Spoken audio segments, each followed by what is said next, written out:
ఒక్కసారి వార్లోకి ఎంటర్ అయ్యాక కత్తి పట్టి శత్రువుల తలకాయలను, వేలు కాదు లక్షల తలకాయలను తెగ నరుక్కుంటూ వార్ చేస్తున్నాను.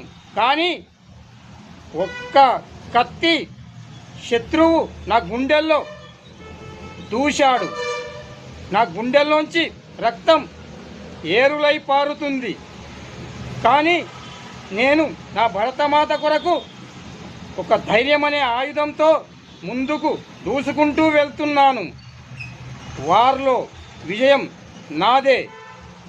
ప్రతి భారతీయుడు కూడా నాతో వచ్చి వార్లో పాల్గొనండి. మన భరతమాత విజయం కోసం వార్లో ప్రతి ఒక్క భారతీయుడు పాల్గొనండి. వీరమరణం పొందండి. వార్లో విజయం సాధిస్తారు.